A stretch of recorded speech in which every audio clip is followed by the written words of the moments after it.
Fala pessoal, tá começando um episódio super especial hoje do Tudo Talk. Estamos aqui no gabinete da Prefeitura de Jundiaí, olha só onde a gente veio parar. Especialmente. Eu sou o Álvaro Júnior. E eu, Lucas Anzolin. Agradecer aos nossos apoiadores, hoje em parceria com as Artes Filmes e com o Ocast também. Graças a eles, essa estrutura toda montada aqui tá no gabinete lindo do aqui. prefeito, hein? Tá maravilhoso. Os bastidores, aqui. A gente já postou algumas fotos, né? Tá muito bonito. A retransmissão é onde? Rádio Cidade Jundiaí, 730M e também no Ocast. E também agradecer aos nossos apoiadores, que se não fossem por eles também, nós não estaríamos aqui. Exprevent, VC Engenharia e Invest Smart. Nosso agradecimento a todos vocês, então. E vamos para o nosso convidado mais do que ilustre hoje, Ele né? recebeu que honra, com meu café, Deus. Com água. Assim, com a gente tudo, fica mal tem acostumado, tudo aqui. né, Júnior? Lá no estúdio a gente não tem nada, não. Não tem nada viu, disso, gente? você viu? Cafezinho gostoso. O prefeito Luiz Fernando Machado. Muito obrigado, prefeito. Obrigado, Lucas. Obrigado, Júnior. Prazer rever vocês. Uma oportunidade de acolhê-los aqui, porque fui muito bem acolhido da última vez que estive no estúdio, participando também de uma gravação de um podcast. Estou muito feliz e realmente o Júnior e o Lucas têm levado informação de qualidade, de um jeito jovem, moderno, nessa linguagem em que permite-se fazer de diversas formas o acesso a você, seja pelas redes sociais, seja pela audiência da Rádio Cidade 730 AM. Isso. Ainda, porque virará FM. Está no caminho. Está no caminho do FM. Então estou feliz em acolhê-los aqui, amigos. Sejam bem-vindos. Uma coisa que a gente estava conversando antes de começar a gravação, que como a vida é engraçada, né? Eu já tinha entrevistado o prefeito numa outra ocasião, em 2020, quando você era candidato, e agora estamos aqui 3 anos depois, no seu gabinete. É muito bacana isso. Você algum dia imaginou que seria prefeito quando você era criança? Você tinha essa aspiração ou não? Foi o acaso da vida, a vida te encaminhou para isso? Bom, Júnior, é uma pergunta assim, sempre muito interessante, porque quando eu ingressei na vida pública partidária, é claro que eu já estava muito mais maduro para compreender quais eram os meus sonhos e objetivos. Mas logo no início, ainda como militante estudantil, como dirigente universitário, como militante da escola, eu sempre fui uma figura de representação na liderança de classe, dos colégios que estudei, das oportunidades que tive em universidade, sempre tive essa vivência. Mas o sonho da prefeitura, ele chegou à minha vida depois que eu ingressei realmente na política partidária. Isso foi nos anos 2002, 2003, que eu já tinha esta filiação partidária e tinha o objetivo de disputar as eleições para vereador. Então, a partir dali, sim. Mas isso tudo aconteceu de uma maneira muito natural, porque dentro mesmo da liderança estudantil, dos movimentos de juventude, foi que eu encontrei o caminho para poder buscar a minha atividade política e hoje poder ser prefeito de uma cidade tão maravilhosa como essa. Jundiaí é uma cidade que se destaca não só pelos meus olhos bairristas de prefeito, mas uma cidade que se destaca pela sua qualidade e a sua pujança econômica. E hoje, depois, né, desse jovem que estava à frente do Grêmio Estudantil, prefeito de Jundiaí, valeu a pena? Valeu a pena, Lucas, valeu a pena sim. Eu, aliás, inclusive no final de semana, no domingo, eu saí com a minha esposa para almoçar e eu estava dizendo isso para ela. Estava dizendo sobre 2 aspectos. Do aspecto profissional, como valeu a pena tudo aquilo que a gente renunciou para poder chegar aonde nós chegamos, porque a vida pública, apesar de ser uma vida por muitas vezes com áreas de poder, áreas de, enfim, de coisa importante, é uma vida de absoluta renúncia, seja ela pessoal, seja ela profissional, você renuncia para poder fazer o que você faz. Eu não tenho nenhum arrependimento ou ponderação, nem como dizia ela, da minha vida profissional e nem da minha vida pessoal. Construí uma família na política, eu casei com a Vanessa, eu já estava na política, eu já era presidente da Câmara Municipal, ela acompanhou o desenvolvimento da minha carreira política. Você foi o mais novo presidente da Câmara, é isso? Eu fui o mais novo presidente da Câmara em idade aqui do município de Jundiaí, o que me trouxe uma responsabilidade enorme, porque por muitas vezes quando você entrega a chefia do Poder Legislativo Municipal, você esquece de que na ordem institucional e constitucional é o segundo homem na hierarquia do município de Jundiaí. Após a figura do prefeito e do vice, existe a figura do presidente da Câmara. Então, desde muito cedo, me foram atribuídas responsabilidades e a partir delas eu consegui construir essa relação, esse laço de confiança com a nossa cidade. E além desse espírito de liderança que você demonstrou desde cedo, desde jovem, quais outras características ou qualidades você acredita serem importantes para se tornar um bom gestor? Eu acho que eu mesmo, Júnior, poderia te dizer de como se tornar um bom apresentador. Você veja que, primeiro, é o espírito em equipe. Aqui, o Lucas e o Júnior comandam o show, mas por trás desse comando de show existe uma estrutura trabalhando e operando tecnicamente para que vocês possam estar aqui brilhando no palco da apresentação do programa. Mas aqui seguramente tem mais 6 pessoas que estão trabalhando para que isso possa ser uma realidade. A mesma coisa a Prefeitura. Muitas vezes eu sou o porta-voz das iniciativas, mas uma das qualidades que eu vejo no sentido de montagem é o time.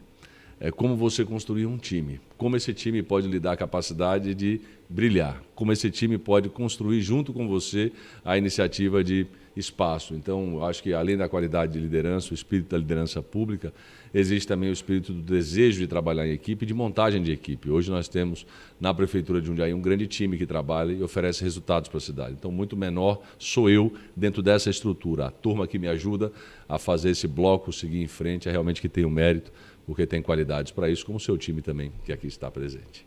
E a gestão das pessoas? Como que é isso no dia a dia da Prefeitura? Que a gente vê a figura do Luiz Fernando, né, no jornal ou dando entrevista, mas e no dia a dia? Como que funciona você com os gestores? Qual é essa prática diária? Parte de uma engrenagem, Lucas. Parte de uma engrenagem. Eu sei o que eu quero, eu sei exatamente, dentro da ótica política, interpretar o sentimento da opinião pública. Eu sempre tive muito proximidade com as pesquisas de opinião pública, com as análises de opinião pública, análises mercadológicas, quando feita para a iniciativa privada, e sempre tive esse termômetro muito próximo da minha cabeça. E a partir daqui eu desenho as iniciativas que nós queremos consolidar e divido com esse time maravilhoso que hoje atua aqui junto conosco. Então eu percebo que é muito disso. Eu percebo que a iniciativa do sucesso ela parte de um coletivo, por mais que individualmente você seja talentoso. Então dentro desse aspecto eu vejo aqui, e Jundiaí tem um grande time, as pessoas têm iniciativas que são muito importantes e especialmente uma palavra que eu citava aqui nos bastidores com a Carol antes de começarmos, que é o comprometimento. Quando você se compromete com uma causa, a chance de dar certo, ela é muito maior do que quando você faz somente com um objetivo menor. E Jundiaí está sempre nas mídias locais e nas grandes mídias como sendo referência em várias áreas, né? IDH, qualidade de vida, economia, agora com o mundo das crianças. Isso deixa a gestão mais fácil ou traz mais responsabilidade para a figura do prefeito? Eu acho que a harmonia existente hoje dos projetos políticos aqui em Jundiaí deixa a administração menos complicada. Mas o fato é, o jundiaiense, Júnior, tem a régua alta. Então ele vai se adaptando cada vez mais a uma cidade que oferece padrões europeus de índices que você se refere.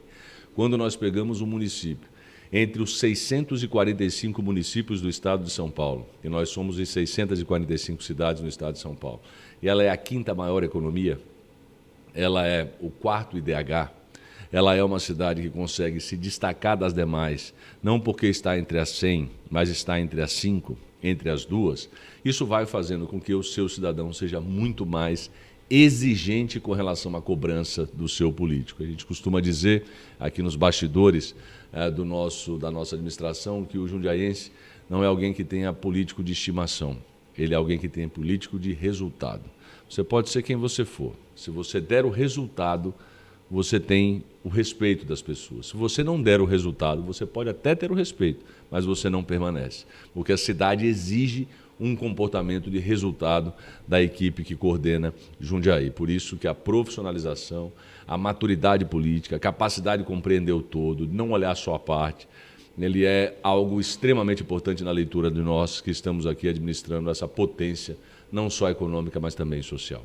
E apesar desses índices sempre muito positivos, também tem muitos desafios pela frente. Qual que você considera hoje que é o maior desafio, ou um dos maiores desafios que você enfrenta na sua gestão? Eu vejo, Júnior, nós temos muitos desafios aqui no dia a dia. A sua fala é muito importante porque quando nós elogiamos a cidade, colocamos a cidade diante de um patamar de qualidade de gestão pública elevado, isso não significa que ela não tenha problemas. Ela tem muitos problemas. Veja hoje o passivo social existente na nossa comunidade, no estado de São Paulo, no Brasil, e o reflexo disso na segurança das pessoas do dia a dia. É perceptível o aumento da população em situação de rua no município de Jundiaí. É perceptível o aumento na cidade de São Paulo, nas cidades médias. Esse é um fenômeno de cidades médias. Quando você associa a solidariedade das pessoas, que é o caso de Jundiaí, isso se potencializa mais. Então, veja, hoje o problema social ele é um problema elevado, no nosso estado de São Paulo, no nosso país. Isso vem fazendo com que pessoas em situação de rua criem, por muitas vezes, circunstâncias na nossa cidade de incômodo. E é uma espécie de, como eu diria, é uma briga com você mesmo, porque você entende a solidariedade como um caminho da cidade, as pessoas são acolhedoras, elas querem abrigar as outras pessoas, mas ao mesmo tempo elas não admitem a desordem.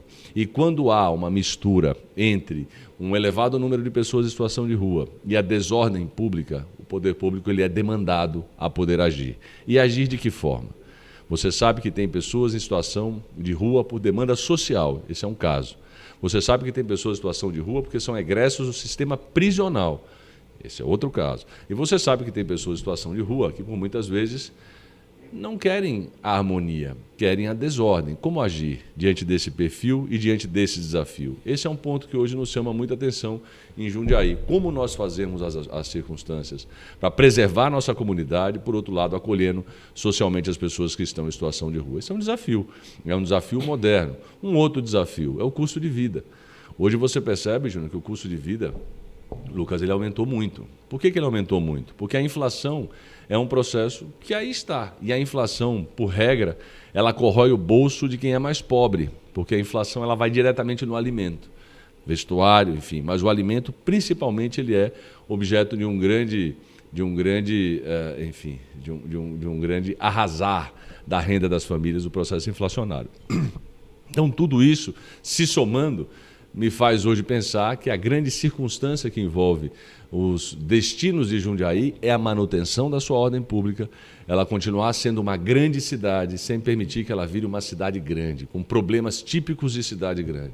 Então, acho que esse é o grande equilíbrio que nós precisamos ter aqui, além das demandas do dia a dia, que são sempre comuns aqui na cidade. E sendo uma demanda nacional, como que o município tem força realmente para fazer algo efetivo nas ruas, né? A gente fez um censo de pessoas em situação de rua, nós fizemos uma pesquisa para a identificação do perfil das pessoas em situação de rua e temos agido cirurgicamente em cada um desses perfis que nós encontramos na cidade. O exemplo são as pessoas que querem voltar para a sua cidade de origem, o recâmbio.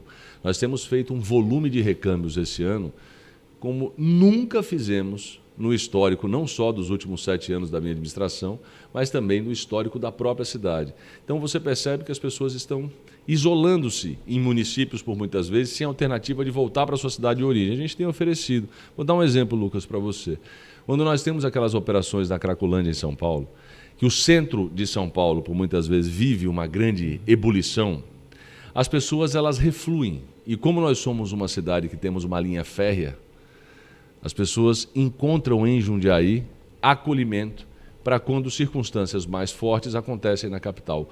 Como lidar? Porque olha que interessante, Júnior, o perfil de pessoas em situação de rua de Jundiaí, o que aqui está, é completamente diferente do perfil de pessoas em situação de rua na capital, no centro de São Paulo, ainda mais na região da Cracolândia. Então, como administrar tudo isso? Administrar com o senso do olhar humano e, por outro lado, da preservação da ordem pública, que é obrigação do gestor fazer. Então, acho que tudo isso é hoje uma circunstância, uma combinação que aqui na cidade precisa de bastante atenção. É um grande desafio também, porque Jundiaí vem crescendo muito. Cada vez mais a gente vê empreendimentos novos, prédios cada vez mais altos. E eu acho que é o sentido natural, né? Verticalizar um pouco a cidade. Mas isso vai acabar trazendo mais pessoas e como crescer com sustentabilidade, mantendo a qualidade de vida do interior e não passando para ser os problemas de uma grande cidade, igual o senhor mencionou. Como que faz isso? Isso que eu ia perguntar também junto, né? Existe um modelo de gestão que você se inspira, ou a prefeitura se inspira, né, para fazer isso acontecer? Até você falou dos índices europeus, né? Uhum. Jundiaí se inspira em alguma outra cidade de fora para fazer isso que o Júnior perguntou? Jundiaí se inspira, sim, em cidades que têm capacidade de oferecer bons serviços públicos, especialmente hoje a discussão que nós fazemos na cidade que pertence às pessoas e não somente da cidade que pertence aos carros. Mas eu acho que esse é o grande desafio. Você trata de algo que a gente sempre aqui, Júnior, discute. Exatamente como a cidade crescer sem perder qualidade de vida e onde ela crescer. Você fala de uma outra palavra que para mim também é sempre muito importante discutir com a unidade de planejamento, que é a verticalização. Onde verticalizar? Vou dar um exemplo. Eu defendo que a região do Caxambu, que é aquela região onde passa a nossa água, não tenha verticalização. Porque quando você verticaliza, próximo às bacias, você tem um potencial de dano aos mananciais muito maior do que quando você já permanece com a lógica da verticalização em zonas que estão adensadas da nossa cidade. Então, primeiro é onde verticalizar. Não permitir que a cidade verticalize próximo a mananciais. Você veja, uma região belíssima que é a região do Currupira. Aquela região é uma região, por muitas vezes, de interesse, até mesmo da expansão imobiliária. Mas como expandir ali? Na nossa lógica, é a horizontalização. Você faz loteamentos ou condomínios que sejam de lotes menores ou maiores, mas não permite verticalizar, exatamente porque você está próximo a uma bacia e ainda mais, que contribui para outras cidades que não são a nossa. Porque vale lembrar que a lógica dos rios não é uma lógica local, ela é uma lógica regionalizada. Se você atinge aqui a região, por exemplo, do Rio Jundiaí, de uma maneira mais irresponsável, você afeta Itupeva. Itupeva alaga, eventualmente, inunda numa chuva maior, se nós tivermos um contingente de água muito alto aqui no Rio Jundiaí. Então, como olhar para isso tudo, contendo o crescimento irresponsável e atraindo o investimento responsável? Porque quando nós falamos do surgimento de prédios, nós precisamos entender se as pessoas que estão mudando para esses prédios são daqui ou se elas são de fora. Porque você também tem um movimento imobiliário dentro da própria cidade.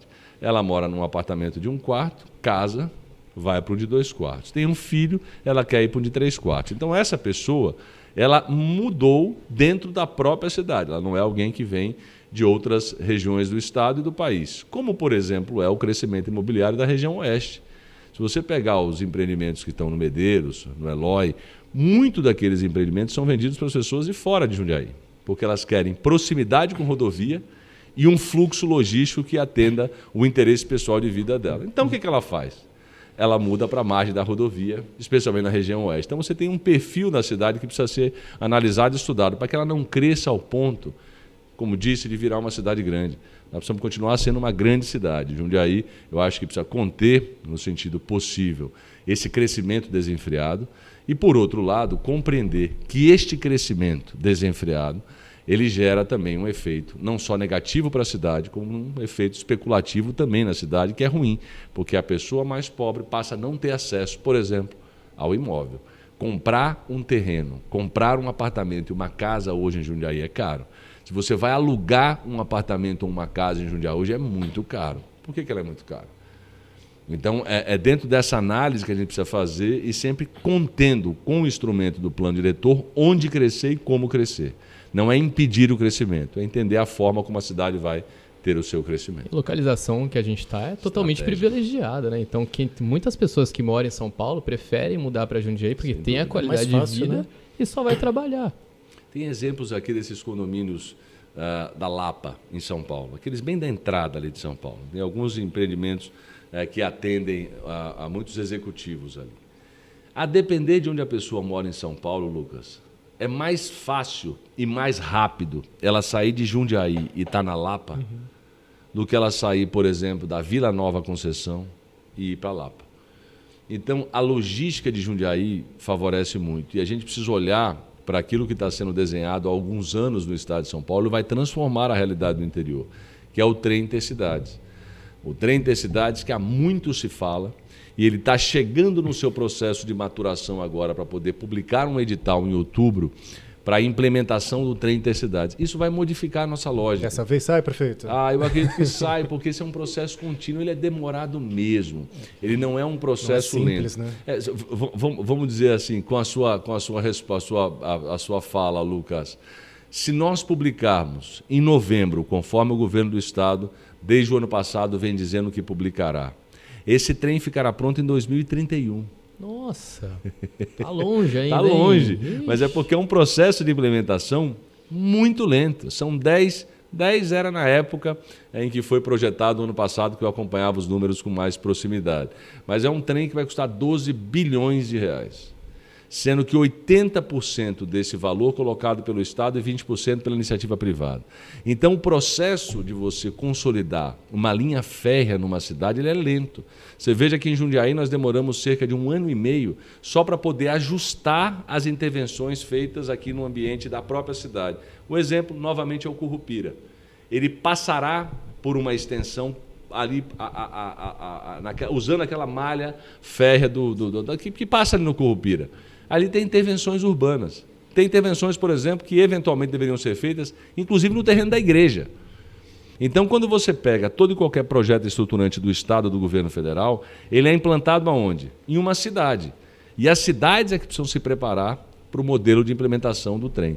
Então, Jundiaí fez o dever de casa, se preparou, as cidades que eu acompanhei também fizeram o seu dever de casa, também acompanharam, mas são projetos lentos mesmo, não é pela ineficiência nem pela incompetência, é pelo perfil de projeto a ser implementado. E a iniciativa privada tem interesse em contribuir junto? Já tem essa avaliação? Como é que está? Tem sim, já são 4 empresas interessadas, 4 consórcios. Normalmente, esses grandes grupos econômicos se associam para uma operação como essa. Eu imagino, por exemplo, que como a própria CCR Autoban já tem concessões de metrô em outros lugares do Brasil, que eles sejam um player interessado em poder exatamente também ser detentor desse processo que envolve a linha férrea, as linhas férreas, outros consórcios internacionais também. Eu acho que esse é um projeto que, em 10 anos, ele vai estar em pleno funcionamento do nosso estado, da nossa região, e vai contribuir muito. Porém, voltando ao nosso assunto inicial, Júnior, vai modificar completamente a lógica das nossas cidades. Porque você imagine sair de Jundiaí agora, em 30 minutos está na capital. Então, isso modifica completamente. E se nós não tivermos cuidado no mecanismo de orientação da cidade para esse crescimento, a gente pode ter uma expansão que não nos interessa. O fluxo vai crescer absurdamente. O fluxo de pessoas, né? Contando que ainda vai ser 2031. Quanto que já não vai ter de habitantes? É isso aí. Está crescendo muito, né? E o perfil, né? Porque, veja, uma cidade rica como a nossa, estruturada como a nossa, com oportunidades de emprego como a nossa, vai virar objeto de cobiça. Assim como Campinas, assim como Valinhos, assim como Vinhedo, assim como Louveira, virarão objeto de cobiça para moradia. Porque hoje morar na capital não é simples, não é fácil. E a parte ambiental da cidade atrapalha nessa questão, por exemplo, da ferrovia ou dos empreendimentos? Porque Jundiaí, me corrija se eu estiver errado, é uma APA, né? A cidade inteira está dentro de uma área ambiental. E aí tem um projeto desse tamanho que vai ajudar a população. Como é que fica o gestor tendo que mediar isso? Porque de um lado tem a questão ambiental, do outro tem o progresso que precisa satisfazer a população também. Eu acho que esse equilíbrio é que é importante. Veja a conta ambiental. Quantos carros nós vamos tirar da rodovia e levarmos para o modal absolutamente limpo, que é o modal férreo? Milhões de carros sairão da rodovia. Só esse impacto, ambientalmente falando, ele já é positivo, você transformar a forma de locomoção da população do carro para o trem. Só aí já é um ganho enorme. Mas as intervenções, de fato, elas são muito significativas. E elas partem de um princípio que eu acho que gera um menor impacto, que é a linha já existente. Nós somos um berço da ferrovia. Jundiaí é uma cidade que se desenvolveu ao longo da sua história, especialmente após a conclusão da SP Railway, aquela linha férrea que trazia Santos para Jundiaí e de Jundiaí para Santos. A cidade tem uma lógica do seu desenvolvimento a partir da ferrovia. Então, eu acho que isso minimiza um pouco. Agora, de fato, é uma preocupação que você está absolutamente correto. Eu atrás, aqui nesses inúmeros telões que nós temos e painéis de televisão que nós temos aqui para utilizar um sistema chamado GW, de acompanhamento de dados, a gente avalia exatamente o crescimento do plantio de árvores na zona urbana. A gente acompanha a evolução ou involução da nossa mata na Serra do Japi. Nós temos mecanismos de acompanhamento da cidade que nos levam a crer que a cidade hoje é uma cidade que tem o seu equilíbrio entre o desenvolvimento e o meio ambiente. Mas é uma preocupação que não deve deixar de tomar conta da nossa população, porque nós temos aqui uma das poucas reservas de Mata Atlântica do estado de São Paulo, que é a Serra do Japi. São 132 quilômetros quadrados só no município de Jundiaí, de zona de Serra do Japi, que é extremamente importante para o equilíbrio da nossa cidade. Agora, realmente, essa lembrança que você traz, Lucas, é importante. A cidade inteira é APA, inclusive o seu distrito industrial. Então, sob a ótica da competitividade, mais uma vez eu digo, Jundiaí é uma cidade cara, porque o aproveitamento da terra é menor do que em outras cidades. E isso faz com que o valor aumente. E para as pessoas que pagam aluguel, ainda é mais danoso ainda, porque a pessoa não consegue pagar o aluguel e comprar a casa própria. Ela não consegue assumir a parcela do aluguel, mas assumir a parcela de um financiamento de casa própria. Então, realmente é um desafio enorme você poder fazer esse equilíbrio entre o meio ambiente, entre a nossa sustentabilidade e o desenvolvimento econômico. Mas ele em Jundiaí tem sido feito com absoluto sucesso, assim eu vejo, pelos resultados que a cidade tem. Vários desafios, né, Júnior? Imagina, tá sentado naquela cadeira não, ali. Não, eu passo. Eu prefiro ficar aqui na minha posição do que aí. Eu passo, é boa. E a cidade ainda tem espaço físico para crescer, porque levando em conta que tem muitas áreas que não pode mexer, por preservação e tudo mais. Então ainda existe espaço físico para crescer ou a gente voltaria para a questão da verticalização? Existe espaço físico para crescimento. Jundiaí é uma cidade, um território muito alto, são 430 quilômetros quadrados de território, sendo que um terço é zona Serra do Japi, um terço é zona rural e um terço é essa zona mais adensada urbana. Então, se você pensar na lógica de um terço ainda de zona rural, de um terço de zona adensada urbana, você tem sim espaços para crescimento. Agora, sempre muito cuidado na verticalização em algumas regiões da cidade, porque elas geram um impacto de fato bem significativo. É melhor você adensar e verticalizar onde já está consolidada essa mancha pela infraestrutura, zona viária, água, esgoto, enfim, linhas de ônibus. Você tem uma estrutura que abraça esse crescimento. Então tem sim espaços para crescer, mas dentro de um limite que seja o limite de crescimento responsável na cidade. Para você crescer, Júnior, sempre é importante que você olhe as dimensões de tubo que abastecem a região com água. E se você aumenta a pressão num tubo antigo, acostumado com volume de pessoas, ele rompe. Então você tem os rompimentos de adutora. Então crescer com infraestrutura, eu digo, é onde já tem dimensionamento de galeria, onde já tem abastecimento de água, onde já tem a lógica do sistema de transporte público, onde já tem equipamentos no entorno, unidades de saúde, onde já tem hospitais, onde já tem escolas, você crescer com estrutura. Porque nada pior que você crescer sem a infraestrutura. Então o crescimento deve ser associado à política de investimento em infraestrutura e não o inverso. Você cresce, depois vem a infraestrutura. Isso está errado. Primeiro você vê a infraestrutura, depois você parte para a autorização de crescimento da cidade. E até a área rural, né, tem se transformado cada vez mais num polo turístico de Jundiaí. Né? Jundiaí como um todo está se transformando numa cidade turística. Né? Isso é ótimo. Então precisa ter um cuidado muito grande, né, explorar mais ainda isso. Realmente, né? Tem mesmo. Nós já somos um distrito turístico e precisamos potencializar isso. E precisamos potencializar pela lógica, olha que interessante, da economia. Jundiaí é uma cidade que de segunda a quinta você tem um turismo executivo muito aquecido. Então, como tem muitas indústrias, muitos serviços, etc., você tem os hotéis tomados por executivos que vêm trabalhar.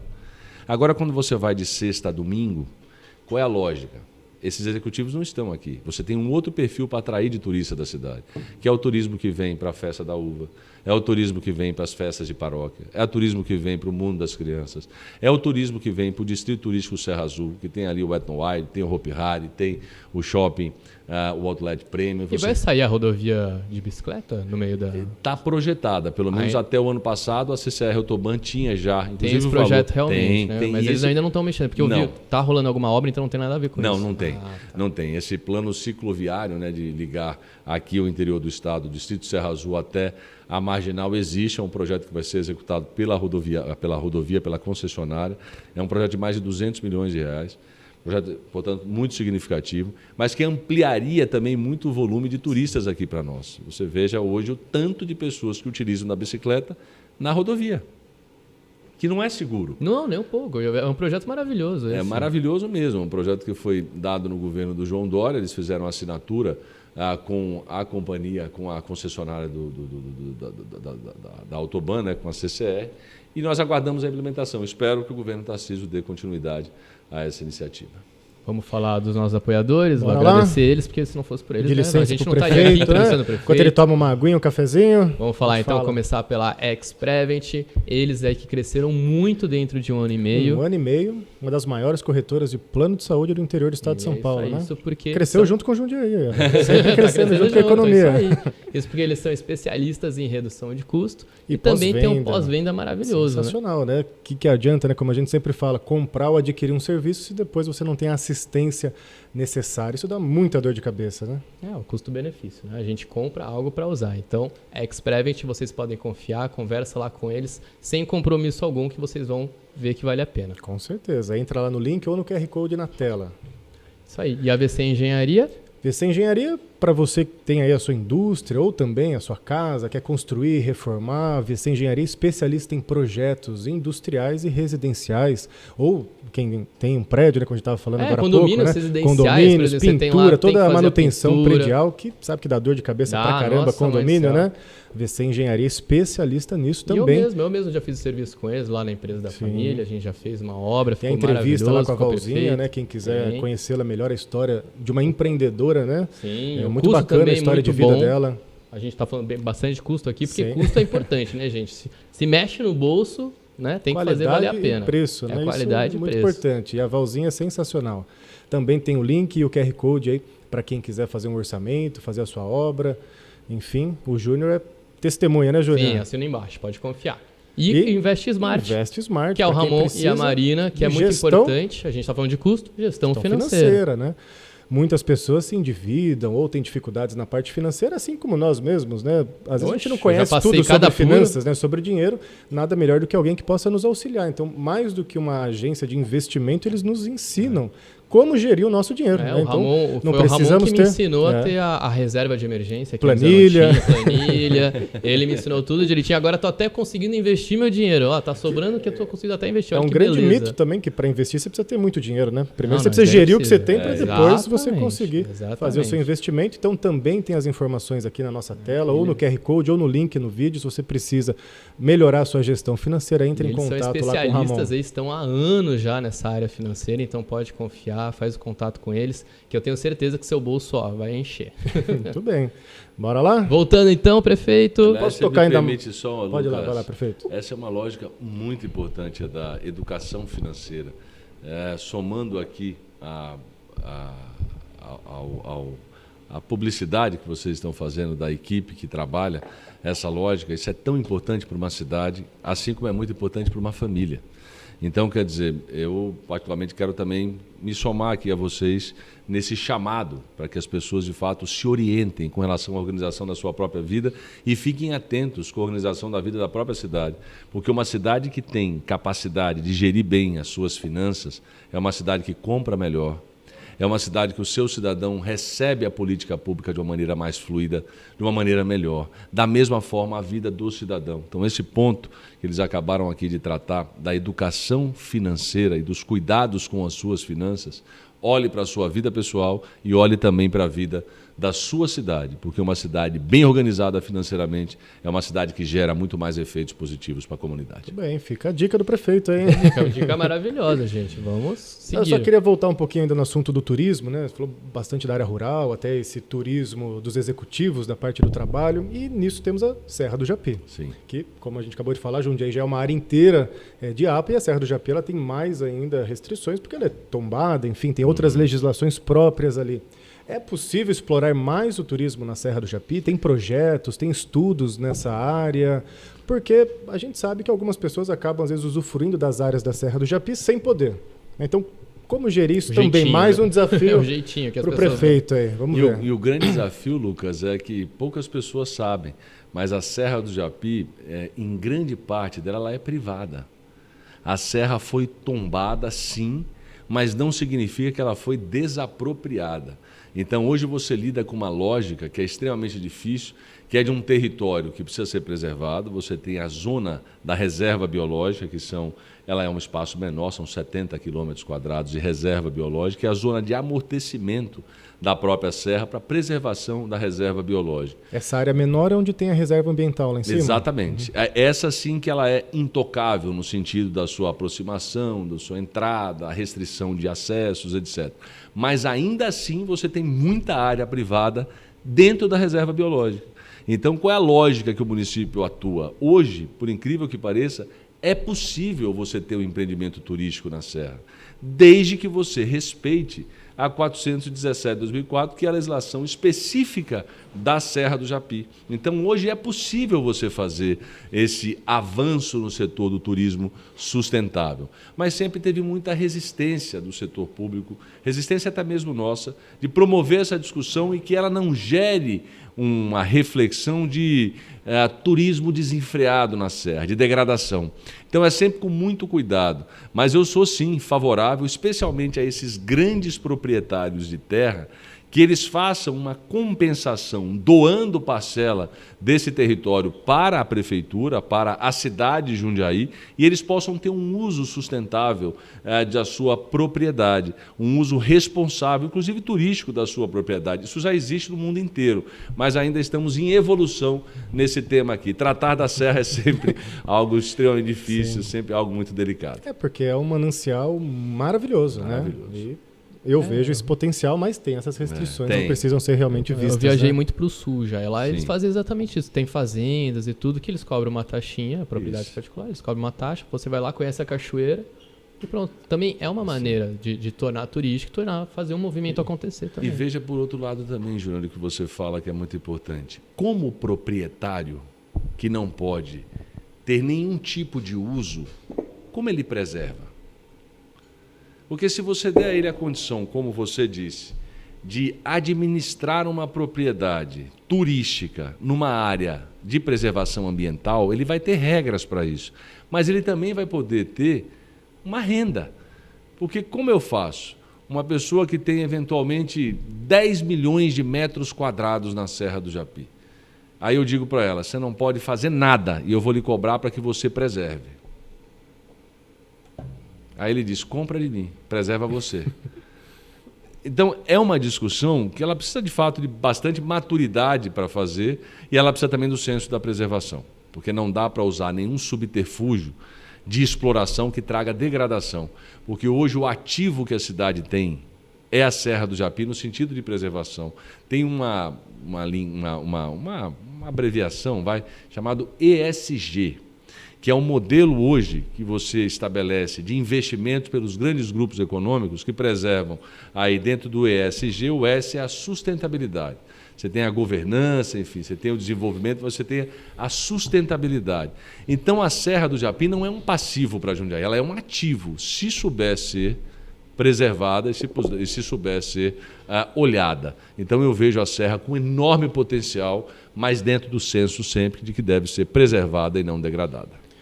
E Jundiaí é tão especial que ainda tem uma parcela do Cerrado, né? Tem uma na região mistura de vegetação na incrível, região oeste de Jundiaí, mais especificamente ali próximo ao Jardim Novo Horizonte, aquela região, tem inclusive o remanescente de Cerrado e vai virar um parque, o Parque do Cerrado. Olha só, então, olha só que bacana. interessante a sua lembrança e a sua lógica. Teve uma premonição aí, o Lucas. O Lucas me Eu parece ser acompanho mais ligado às questões ambientais. Ele gosto, gosta das questões ambientais e faz muito bem de gostar.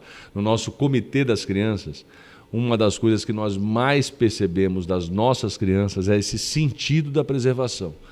Das árvores, da água, do meio ambiente, você percebe isso de maneira muito forte. A gente tem uma Taciliar aqui também, que atua muito bem aqui na cidade. Inclusive, a gente vai entrevistar eles essa semana, né, Lu? Isso, exatamente.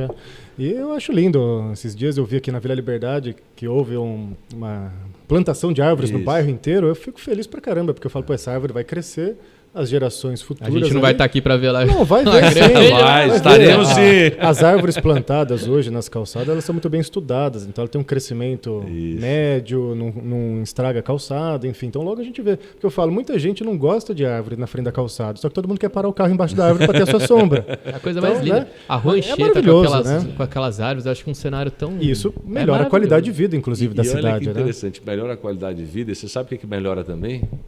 A preservação do asfalto. O asfaltamento, Júnior, em áreas que são preservadas por árvores, onde se tem árvore e tem sombreamento, o asfaltamento dura muito mais do que onde está diretamente no sol. Olha só que dado interessante. É muito interessante, porque a gente vai fazer uma modificação no estacionamento da Prefeitura de Jundiaí com esse objetivo.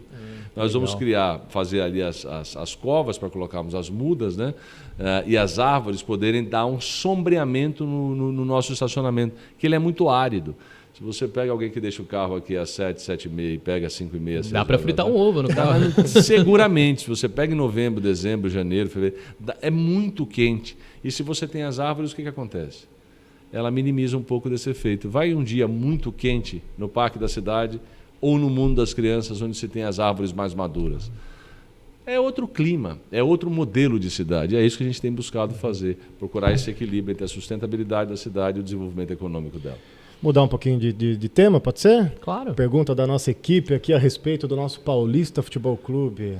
A prefeitura se envolve, tem perspectiva de melhora. Como é que está a parte do futebol e do esporte de modo geral na cidade de Jundiaí, né? Que tem várias áreas esportivas, né? Mas o Paulista acaba chamando mais atenção pelo seu histórico campeão. Primeiro, fazer um registro do Rodrigo, que é o atual presidente do Paulista, que é uma pessoa muito, mas muito comprometida com o Paulista, extremamente responsável e tem buscado as melhores alternativas para o Paulista. Nós estamos envolvidos, sim e sempre, de maneira discreta e distante, porque não é uma atribuição da Prefeitura cuidar de uma entidade privada, que é um clube esportivo, que é um clube de futebol. Mas como nós temos ajudado? Primeiro, toda a interlocução inicial feita com o Red Bull, antes de se consolidar em Bragança Paulista, foi através aqui de uma orientação nossa, de uma articulação feita pela associação à época, junto com a Prefeitura. Eu recebi aqui os austríacos por muitas vezes para nós tratarmos da consolidação da parceria com o Paulista. E segundo também, o ano passado, fui procurado pelo Palmeiras, especialmente pela divisão feminina do Clube Palmeiras, interessado em fazer uma parceria onde nós, Prefeitura, seríamos parte e nós já disponibilizamos toda a nossa equipe para poder conduzir a questão de parceria com o Paulista, especialmente se for com uma grande agremiação de futebol como é o Palmeiras. Então, interesse de nossa parte há. Nós, assim como todos da cidade, valorizamos o Paulista, mas sabemos as nossas limitações em termos de responsabilidade e distribuição de recursos. Eu não posso, em termos de prefeitura, investir no Paulista. Eu posso investir, sim, para que o Paulista tenha capacidade e tenha respaldo da Prefeitura Municipal para encontrar um grande patrocinador, um parceiro que consiga viabilizar o trabalho que o Lares realiza. Então, esse é um ponto fundamental. E com relação ao esporte na cidade, eu tenho uma alegria enorme. Hoje, assim como tive no meu primeiro governo uma pessoa muito especial chamada Luiz Trentini, que foi o meu secretário de esportes, hoje é o Taralo, Luiz Taralo, que foi e é um grande referência em termos de basquetebol no Brasil e no mundo, gerindo o esporte de Jundiaí, que é uma lógica para nós de massificação. O esporte para a prefeitura é esporte para massificar. Não é só o esporte de alto rendimento. Nós também temos o esporte de rendimento através do time Jundiaí. Mas nós queremos mesmo a cultura do esporte massificada na cidade, porque a gente entende que para a criança é importante a prática da atividade esportiva, porque eleva o desenvolvimento e a qualidade de vida. Para o idoso é importante, porque aumenta a qualidade de vida, reproduz socialização, reduz depressão, doenças socioemocionais. Então, o esporte está presente na cidade como um todo. Por isso, nós temos investido tanto em áreas que sejam áreas para as pessoas, áreas que as pessoas possam se integrar e utilizar dentro da sua própria cidade, próximo ao seu bairro, próximo à sua casa, enfim. Nós entendemos o esporte como uma alavanca para a qualidade de vida, para a redução de problemas de saúde, problemas de doença, para a promoção da saúde e redução de problemas de doença.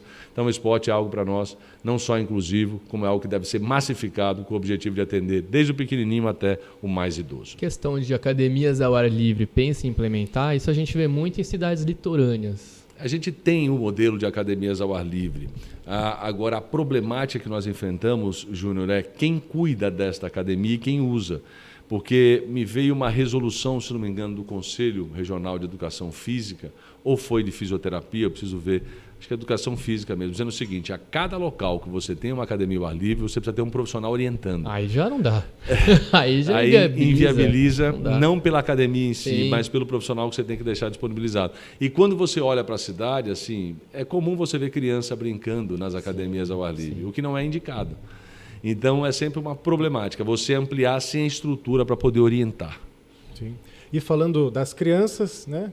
Por que Jundiaí foi escolhida para ser o mundo das crianças, ser a cidade das crianças? Jundiaí é uma cidade hoje que aplica grande parcela da sua energia em desenvolvimento de políticas públicas da infância, porque nós temos uma compreensão clara que o investimento na criança significa redução de desigualdade social. Eu sou adébito a uma corrente acadêmica que tem no mundo que trata de que a redução da desigualdade social no mundo, ela só é possível acontecer à medida que você estiver na primeira infância e tiver na primeira infância o fortalecimento da educação. Então, é um dado interessante para vocês. Veja bem, Lucas, 80% da capacidade cognitiva, motora e sensorial de um ser humano se desenvolve até os 8 anos de idade. 80% do desenvolvimento cognitivo, motor e sensorial que vocês dois têm hoje se deve aos estímulos que vocês receberam desde que nasceram até os 8 anos de idade. Então, o que a gente tem dito? Que o Brasil não é um país pobre, é um país desigual. Que quanto mais fortalecido for o processo de cuidados com a infância, menor será a reprodução da pobreza num curto espaço de tempo.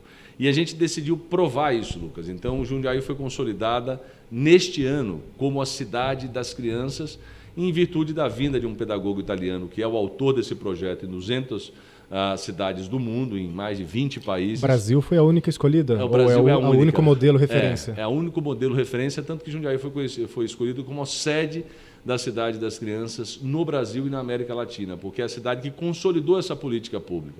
Quando a gente vê a Lacerda Franco, no seu entorno, ser modificada com a fábrica das infâncias, com a colocação de ciclovias, bancos, árvores, o entorno protegido, redução de vaga de carro, aquele é um modelo que Copenhague escolheu. Aquele é um modelo que Amsterdã escolheu. Aquele é um modelo que Roterdã escolheu. Aquele é um modelo que a Bélgica escolheu, a Suíça escolheu. Ou seja, ela escolheu dizer que a prioridade da região é a criança e não o carro.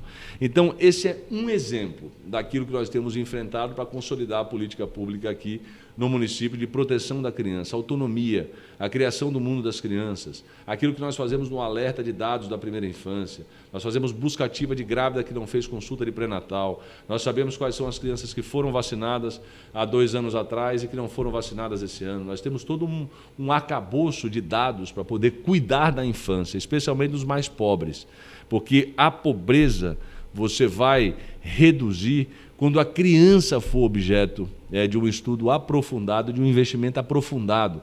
Eu vou provar ao mundo, a partir de Jundiaí, que as crianças que nasceram em janeiro de 2017 e que viverão até janeiro de 2036, de 2037, quando estiverem com 20 anos, são crianças que estarão empregadas, são crianças que estarão levando renda para sua casa, estarão nos bons empregos, estarão tendo oportunidade, elas vão reduzir o ciclo de pobreza. E por que não se faz isso no Brasil? Porque ninguém tem interesse em fazer política de longo prazo. As políticas sempre são de curtíssimo prazo. Então, aqui não. Aqui eu sei quais são as crianças que estão no cadastro do Bolsa Família. Eu sei quais são as crianças da cidade, por exemplo, que nunca saíram da sua região. Elas moram, por exemplo, na Meias Aço e estudam numa escolinha a 1,5 km da Meias Aço e que nunca conheceram um outro lugar que não fosse a Meias Aço e a escola. Eu levo ela para o teatro, nós damos acesso na Fábrica da Infância e Cultura, nós levamos ela ao mundo das crianças porque é de graça, ela reproduz com o pai depois a visita ao mundo das crianças porque não tem custo, e ela cria um ciclo de desenvolvimento que não está só ligado à saúde e educação, está ligado ao complemento de que ela tem para a sua formação na parte da cultura, na parte de arte, na parte de música, na parte de dança. Enfim, a gente propicia para a criança um olhar especial, porque a gente entende que é ela que vai reduzir a desigualdade, que vai ampliar, por exemplo, esse ciclo virtuoso econômico do município de Jundiaí. Pensa bem, Júnior, uma cidade que já tem 99% de saneamento básico, 99% de água, 100% de água. Uma cidade que tem um IDH, como nós já dissemos aqui, um dos maiores IDHs do Brasil. O que a gente precisa cuidar? É de pessoas. Nós precisamos cuidar de gente. Porque a infraestrutura, teoricamente, está posta. Agora, quem vai usufruir dessa infraestrutura? Quando é que eu vou parar de ver ônibus chegando na Siemens de manhã, trazendo gente para trabalhar de Campinas, aqui em Jundiaí? Eu quero ver gente de Jundiaí trabalhando em Jundiaí. Quando é que a gente vai mudar esse ciclo? Quando a formação for dada de maneira completa. Por isso a gente investe tanto tempo aqui nos cuidados com a infância e com a criança. Porque a gente entende que esses ativos, eles não se perdem. Aquilo que nós conseguimos fazer para uma criança que está no cadastro do Bolsa Família hoje, a gente vai fazer, porque a gente sabe que daqui a 12, 16, 18 anos ela vai dizer, pai, eu vou te ajudar, você não precisa mais do cartão do Bolsa Família, porque eu sou um cidadão empregado, eu tenho autonomia. Essa é a lógica, reproduzir e sendo uma riqueza. Política de longo prazo, né? Daqui a pouco o prefeito Luiz Fernando não estará na prefeitura. O que garante que isso vai continuar, seja lá com quem for que esteja à frente da prefeitura? O arcabouço que nós fizemos aqui para isso, que envolve toda uma parte legal. Hoje, o Plano Municipal da Primeira Infância é uma legislação que ela está ancorada numa outra peça orçamentária nossa chamada Plano na LDO, que é nosso orçamento, e o Plano Plurianual, que é uma peça de médio prazo no planejamento. Está tudo amarrado. Se o prefeito que quiser chegar aqui e não continuar com essa política pública, ele vai ter que discutir com a sociedade revogação de lei, revisão de projeto, modificação de conceito com a rede educacional, com a rede de saúde. E eu posso, assim, lhe garantir, conhecendo um pouco da cidade de Jundiaí, do servidor de Jundiaí, da própria comunidade, eles não vão permitir isso. Porque eles sabem que essa política está alicerçada naquilo que é mais valoroso para um prefeito, que é cuidar das suas próximas gerações. Com todo respeito, o presidente da República e o governador do Estado têm muito pouca capacidade de poder fazer transformação na vida de uma criança. Quem tem é o prefeito. Unidade básica de saúde fazendo pré-natal na mãe, Lucas, é o prefeito que cuida. Quando ele vai ao hospital universitário nascer, está sob a gestão da prefeitura. Quando ele sai do hospital universitário e vai para a creche depois dos seus 6 meses de vida, é a prefeitura que está cuidando. O que ele come na creche é a prefeitura que está oferecendo. O que ele come na escola é a prefeitura que está oferecendo.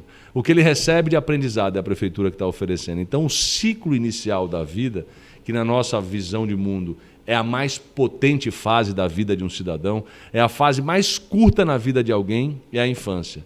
E a fase mais poderosa para a vida de alguém é a infância. E está sob a responsabilidade dos prefeitos no Brasil.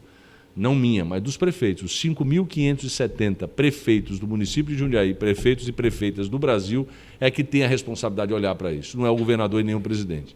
Então eu toco aqui a minha responsabilidade e tenho convicção que a nossa cidade será sempre uma cidade ímpar e uma cidade protagonista, porque tem as pessoas como centro da referência da política pública. E não tem só a infraestrutura. Poderia estar falando aqui de milhares de milhões de reais que foram investidos em obras. Mas, para mim, a principal obra que eu tenho a investir são 40 mil crianças que estão sob a minha responsabilidade, que vão reproduzir riqueza num curto espaço de tempo. Quando eu não estiver mais aqui, seguramente eu não estarei mais aqui, mas eles estarão.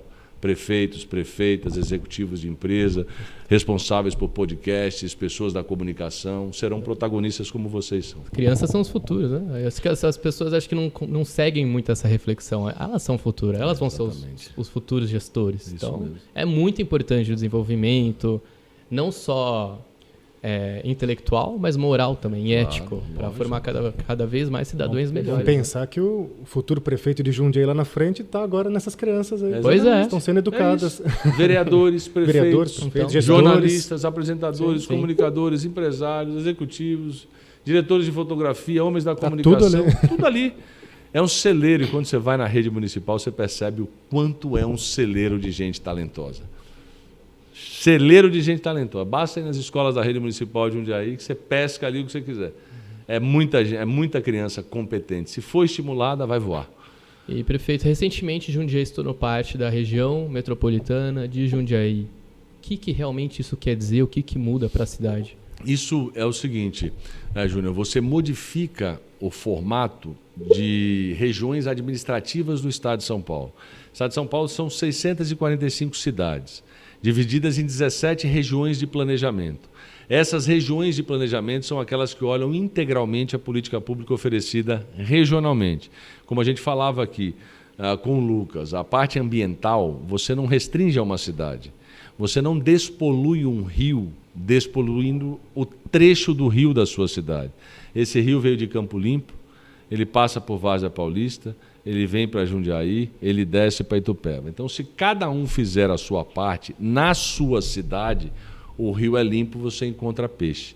Você só encontra peixe no rio Jundiaí porque Campo Limpo tem uma estação de tratamento de esgoto da Sabesp, Várzea Paulista tem uma estação, Jundiaí tem uma estação e Itupeva terá a sua estação. Só por isso. Porque se você tem uma cidade só, isso não é possível. Por que eu estou dizendo isso? Porque quem olha para esse planejamento regionalizado é o Estado. Segurança pública, meio ambiente, referenciamento de saúde pública, divisão regional de saúde. Então, quando o Jundiaí deixa de ser um aglomerado urbano, é como se ela estivesse na fase intermediária e passa para a fase principal quando ela vira a região metropolitana.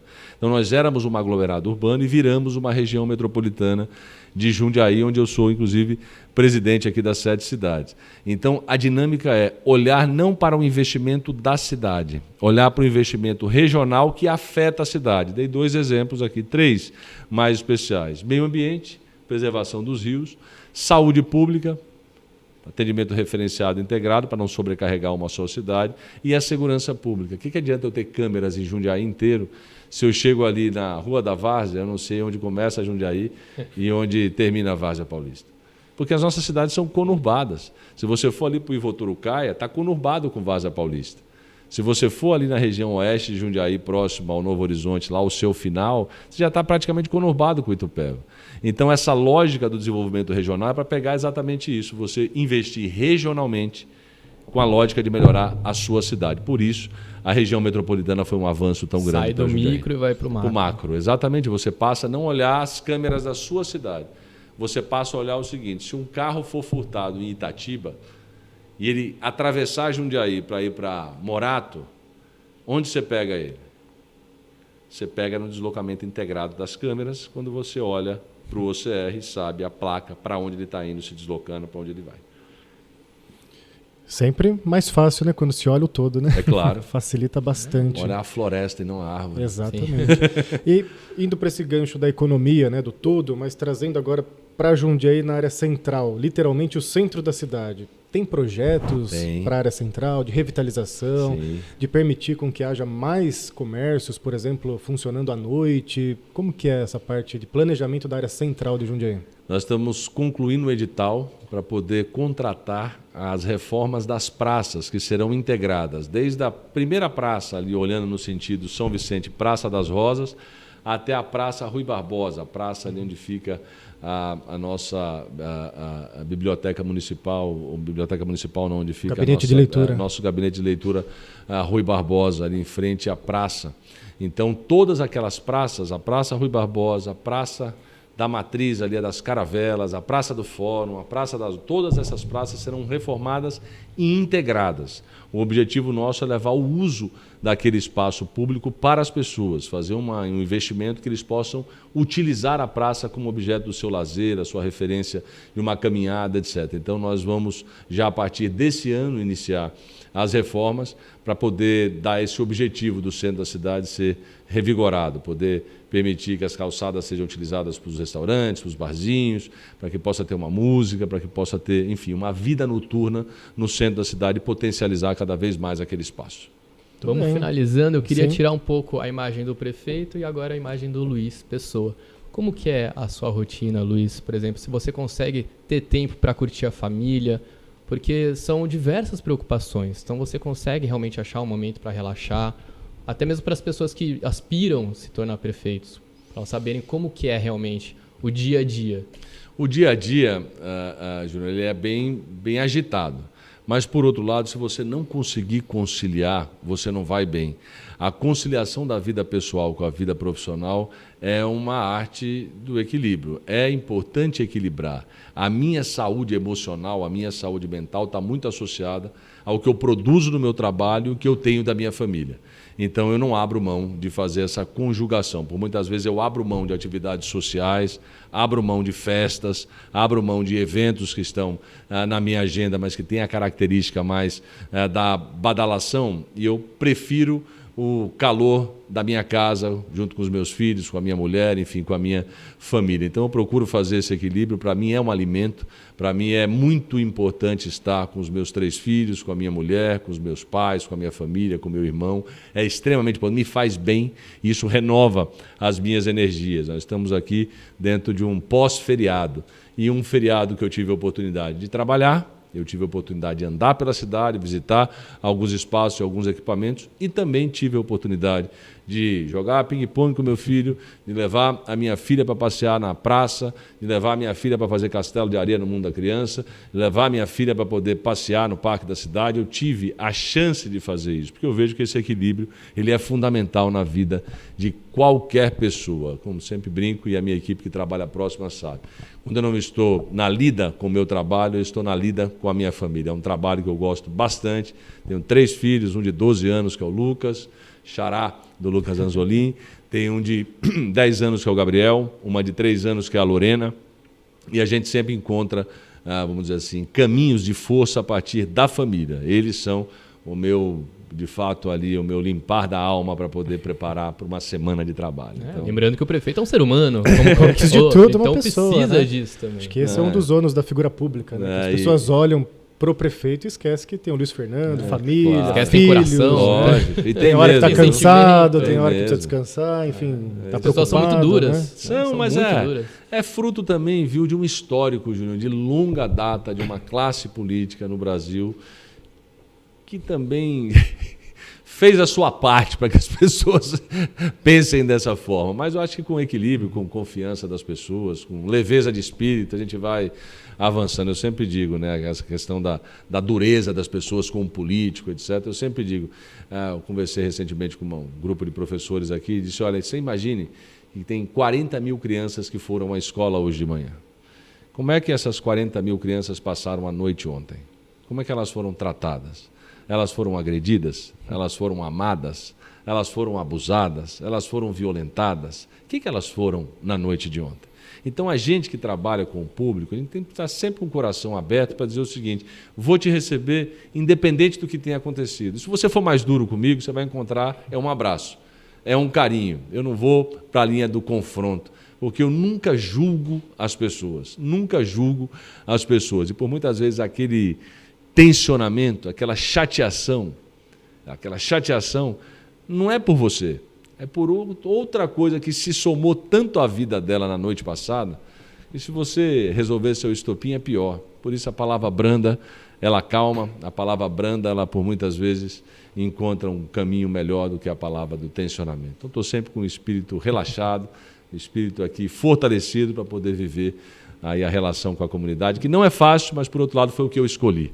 Por isso eu tenho obrigação de fazer e fazer bem.